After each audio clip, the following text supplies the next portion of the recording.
안녕하십니까. 준현TV 아무거나 연구소 연구소장 준현입니다.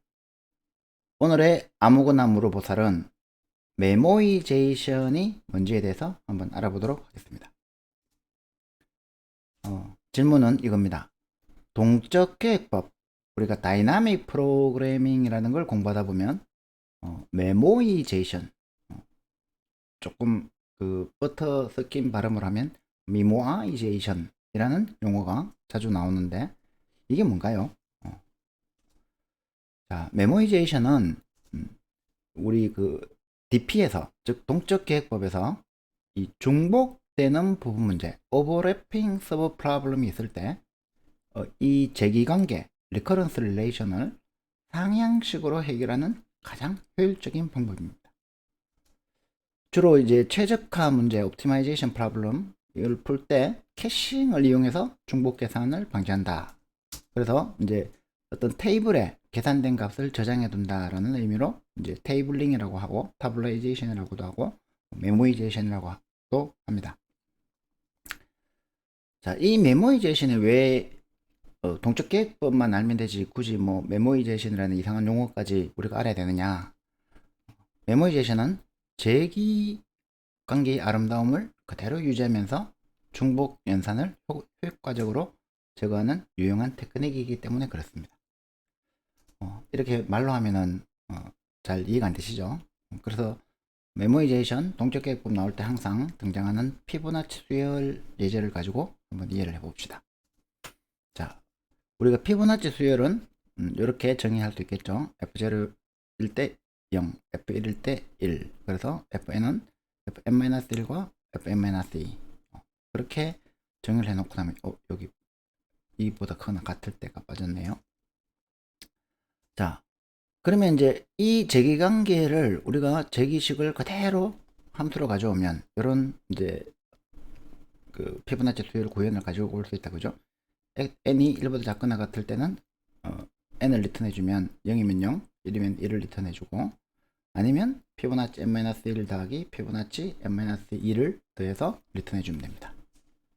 자, 그걸 가지고 n이 1에서 이거 101까지 돌리면 1에서 100까지 0에서 100까지네요. 0에서 100까지 우리가 피보나치 수열을 한번 구해보도록 하겠습니다. 자, 이게 1번이죠.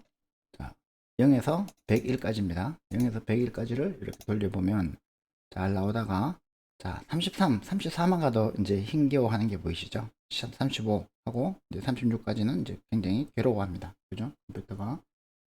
자, 이렇게 이 피보나치 수열이 F35, 36만 해도 개인 PC에서는 계산이 어려워지는 이유는 바로 중복 부분 문제가 있기 때문에 그렇죠. 예를 들어서 피보나치 5를 구하려면 피보나치 4와 피보나치 3을 더해야 되는데 피보나치 4를 구하려고 하니까 또 피보나치 3과 피보나치 2를 구해야 되죠. 그죠? 그래서 이렇게 중복이 발생하죠. 제기관계를 풀려고 할 때 이렇게 중복 부분 문제가 발생하는 중복 부분 문제가 발생하는 경우가 굉장히 많습니다. 자, 이럴 때 우리가 이제 어떻게 해결했습니까? 보통 책에서 동적 계획법을 바로 적용을 하죠. 왜냐하면 이건 이해하기 쉬우니까. 0과 1에서 출발했는데 이게 F0고 이게 F1이면 요거 두에 대해서 F2를 계산하면 되니까 1이 되고, F3은 요거 두 개 대해서 2가 되고, F4는 요거 두 개에서 3이 되니까 아예 전부터 0부터 이제 거꾸로 계산해서 올라가면 되죠. 이런 거를 우리가 바텀업 패션, 즉 상향식 계산법이라고 합니다. 그죠? 그래서 동적 계획법의 상향 피보나치 수열의 동적 계획법을 그대로 적용해서 상향식으로 계산하면 이렇게 이제 F를 0, 0, 1 이렇게 해서 0, 0, 0, 0, 0, 0 이렇게 정의해 놓고 이게 n까지 간다면 0, 1 해서 n까지 간다면 2부터 n까지 포르프를 돌면서 fi에다가 fi-1 더하기 fi-2를 하면 되죠. 요거 두 개 대해서 요렇게, 요거 두 개 대해서 요렇게 이제 쭉 거꾸로 올라가면은 결국 우리가 fn을 구할 수 있습니다. 그래서 return FN을 해주면 되죠, 그죠? 자, 그러면 이제 이렇게 계산을 하면 딱 보다시피 이제 for loop를 한번 도는 거기 때문에 계산에 연산에 전혀 부담이 없습니다. 그래서 계산을 해보면 얘가 아직 돌고 있네요. 너무 느리죠. 자, 100가지 순식간에 계산하죠, 그죠? 100가지도 순식간에 계산하고 이게 아마 뭐 한 1000 정도 돼도 별로 부담 없이 계산을 쭉 해서 올라갑니다. 함수 호출이 없는 데다가 엄청나게 큰 수가 올라가죠, 그죠? 함수 호출에 부담이 없는 데다가 그 1차원 그러니까 선형 시간 복잡도를 가지고 있기 때문에 웬만큼 큰 수는 다 감당할 수 있습니다. 자, 그런데 이런 그 동적 계획법을 제대로 적용하는, 즉 테이블을 이용해서 혹은 캐시를 이용해서 이렇게 동적 계획법을 그대로 적용하는 것은, 만약에 이제 이 테이블이 2차원 배열이 되거나 아니면 뭐 이런 모양도 있죠, 그죠? 이런 모양, 어퍼 트라이앵글을 이용하는 이런 계산법에 적용을 하면, 즉 제기관계식을 그 바텀업으로 푸는 걸로 적용하려고 하면 상당히 어렵습니다. 그래서 이제 코딩 테스트나 이런 알고리즘 경진대회나 이런 이제 그 시간이 제한되는 그런 경우, 정보 올림피아드 문제 같은 경우 이렇게 이제 테이블로 만들어서 풀려면 시간이 굉장히 많이 걸리겠죠. 그런데 이렇게 피보나치 3에다가 3를 이 제기 함수에서 바로 메모이제이션을 적용해 보는 겁니다.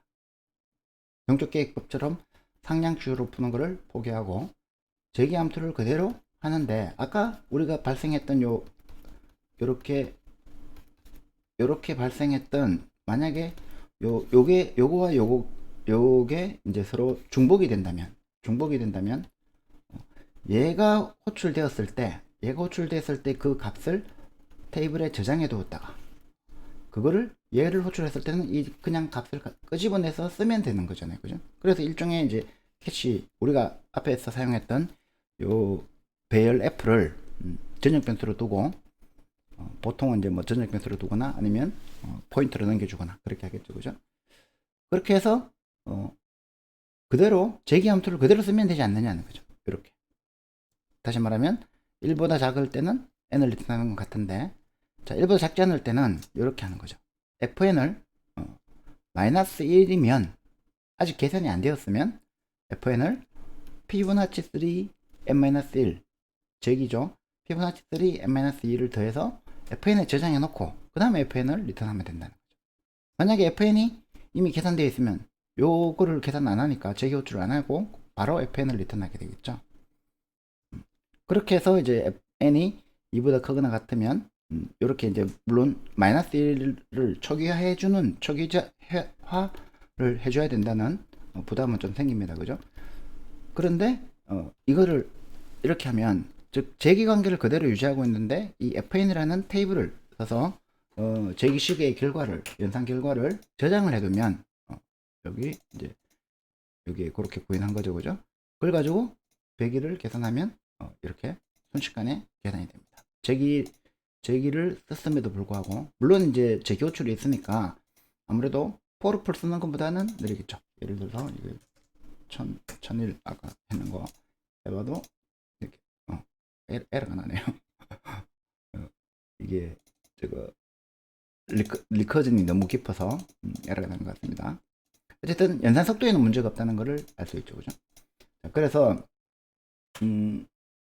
우리가 이 메모이제이션이라고 이렇게 따로 용어가 있는 이유는, 물론 이제 동적 계획법 안에 다 포함이 된 것이긴 하지만 어떤 계산한 값을 테이블에 저장해 두었다가 필요하면 꺼내 쓰는 비법만 따로 떼내서 얘기할 때는 이제 메모이제이션이라고 얘기를 많이 합니다. 동적 계획법은 이 제기를 완전히 버리는 거죠. 제기 관계를 분석한 다음에 이거를 for 프로 이터레이티브하게 반복문을 이용해서 구현을 하는 거를 동적 계획법이라고 하고, 이 중복 문제가 있는 제기 문제를 풀 때 그냥 요 테이블 혹은 캐시를 이용해서 그대로 제기 관계를 유지하면서 풀기 때문에 훨씬 더 직관적입니다.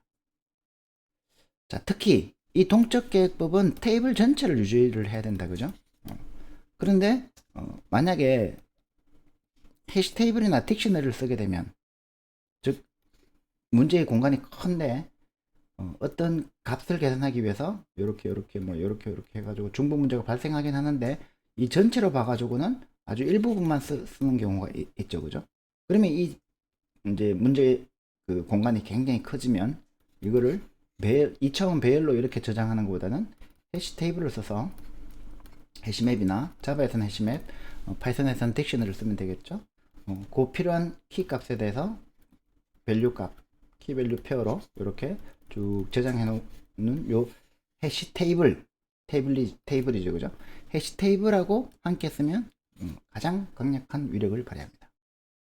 만약에 제로원 배낭 문제라는 걸 풀어보시면 이거를 테이블을 유지해서 풀면 공간 복잡도가 너무 높아져 가지고 메모리 사용량이 높아져서 코딩 테스트 문제를 통과 못할 때가 있어요.